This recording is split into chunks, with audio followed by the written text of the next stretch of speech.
బులెటిన్లో breaking news చూస్తున్నాం. CM Revanth నివాసానికి ఎమ్మెల్యే బండ్ల కృష్ణమోహన్ రెడ్డి వెళ్లారు. సీఎం రేవంత్ కారులోనే అసెంబ్లీకి బయలుదేరారు. గద్వాల ఎమ్మెల్యే బండ్ల కృష్ణమోహన్ రెడ్డి ఆయన మళ్లీ బీఆర్ఎస్ లో చేరారని జరుగుతున్న ప్రచారం. ఆ వేళ ఇద్దరి భేటీ కూడా ఇప్పుడు ఆసక్తికరంగా మారింది.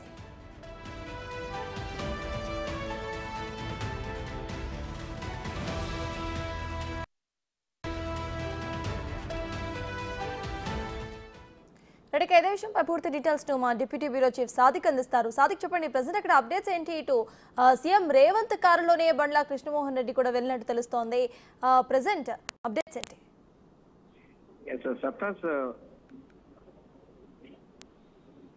బండ్ల కృష్ణ బీఆర్ఎస్ పార్టీ నుంచి వెళ్ళి కాంగ్రెస్ పార్టీలో చేరినట్టు గద్వాల ఎమ్మెల్యే బండ్ల కృష్ణమోహన్ రెడ్డి ముఖ్యమంత్రి రేవంత్ రెడ్డితో తన నివాసంలో భేటీ కావడం అన్నది ప్రాధాన్యత సంతరించుకుంది. ఇటీవల ఆయన బీఆర్ఎస్ పార్టీలోకి తిరిగి వెళ్తారన్నటువంటి ప్రచారం సాగిన నేపథ్యంలో నిన్న జరిగినటువంటి చర్చలు మంత్రి జూపల్లి కృష్ణారావు కూడా మాట్లాడడం జరిగింది. ఆయన ఇక్కడ పార్టీ మారడం లేదు, నేను కాంగ్రెస్ పార్టీలోకి వచ్చాను, ఇక మరోసారి కూడా వెనక్కిపోయే ప్రసక్తి లేదని కూడా స్పష్టం చేయడం జరిగింది. ముఖ్యమంత్రి రేవంత్ రెడ్డి కూడా పార్టీ మారిన చిన్న వాళ్ళందరినీ కూడా ప్రభుత్వం కానీ నేను కానీ తప్పనిసరిగా మీకు అండదండలుగా ఉంటాయని కూడా ఆయన హామీ ఇవ్వడం జరిగింది. అంతేకాకుండా ఇటీవల కాంగ్రెస్ పార్టీలో చేరిన బీఆర్ఎస్ ఎమ్మెల్యేలు తిరిగి మళ్ళీ బీఆర్ఎస్ పార్టీలోకి వస్తున్నారు అన్నటువంటి దుష్ప్రచారం చేస్తూ ఉన్నారు సోషల్ మీడియాలో. దీనికి పూర్తి స్థాయిలో కూడా కాంగ్రెస్ పార్టీ ఫోకస్ పెట్టింది. అట్లాంటిది ఏమీ లేదు, వాళ్ళందరూ కూడా కాంగ్రెస్ పార్టీలో ఉన్నారనేటువంటి సంకేతాలు ఇస్తున్నారు. ఇప్పటికే ముఖ్యమంత్రి రేవంత్ రెడ్డితో భేటీ అయినట్టు కృష్ణమోహన్ రెడ్డి ఆయనను స్వయంగా ఆయన కష్టసుఖాలను మాట్లాడుకొని ఆయనతోనే ఆయన కాన్వాయ్లో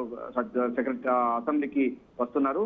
సో పార్టీ మారినటువంటి బీఆర్ఎస్ ఎమ్మెల్యేలకు ఎమ్మెల్యే నియోజకవర్గాల అభివృద్ధి కోసం ప్రభుత్వం పూర్తి స్థాయిలో చిత్తశుద్ధితో ఉందని కూడా ముఖ్యమంత్రి రేవంత్ రెడ్డి హామీ కూడా జరిగింది.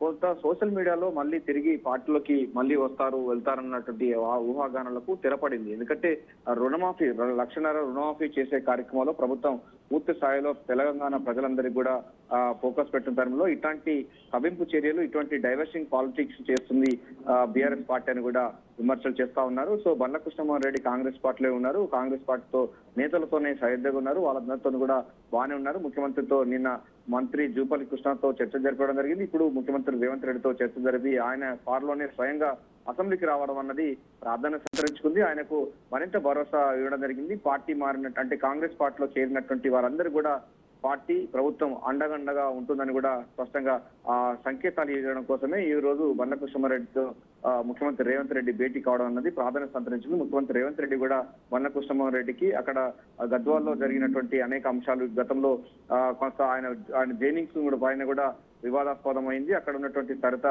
తిరుపతయ్య కూడా ఆయన రాకను వ్యతిరేకించడం జరిగింది. పార్టీ పరంగా ఆమె కూడా సముచిత స్థానం కల్పిస్తాము, మీకు కూడా సముచిత స్థానం కల్పిస్తాము, మీరు డెఫినెట్ గా కాంగ్రెస్ పార్టీలో ఉండాలని కూడా హామీ ఇవ్వడంతో ఆయన ఇటకేలకు కాంగ్రెస్ పార్టీలో ఉండాలని నిర్ణయించడం జరిగింది. కాదంటే కొంత సోషల్ మీడియా బీఆర్ఎస్ సంబంధించినటువంటి సోషల్ మీడియా ఆయన తిరిగి మళ్ళీ బీఆర్ఎస్ పార్టీలోకి వస్తున్నారు. ఇటీవల కాంగ్రెస్ పార్టీలో చేరినటువంటి ఎమ్మెల్యేలు 3-4 మళ్ళీ తిరిగి బీఆర్ఎస్ పార్టీలోకి వస్తారని కూడా ఒక విమర్శ అంటే ఒక చర్చ కొనసాగుతుంది. సోషల్ మీడియాలో చర్చ చేస్తా ఉన్నారు. ఇదంతా దుష్ప్రచారం అని కొట్టివేస్తూ కూడా ముఖ్యమంత్రి అయితే ఈ రోజు ఆయనతో సమావేశం కావడం, ఆయనను తీసుకొని సచివాలయానికి రావడం అయితే ప్రాధాన్యత సంతరించుకుంది. సత్తా. Right, thank you Sadiq.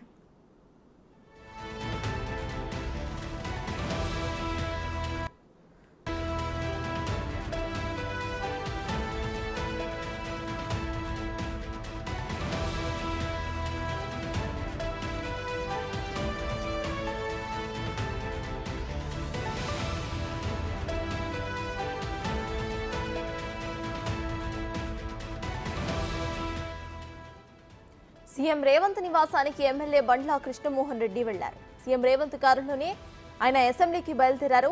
Gadwal MLA బండ్ల కృష్ణమోహన్ రెడ్డి ఆయన మళ్లీ బీఆర్ఎస్ లో చేరారని జరుగుతున్న ప్రచారం వేళ ఇద్దరి భేటీ కూడా ఇప్పుడు ఆసక్తికరంగా మారింది. నిన్న జూపల్లితో బండ్ల కృష్ణమోహన్ రెడ్డి సమావేశమయ్యారు. అది జరిగిన 24 గంటల్లోనే సీఎంతో భేటీ కావటం రాజకీయ వర్గాల్లో ఆసక్తిగా మారింది.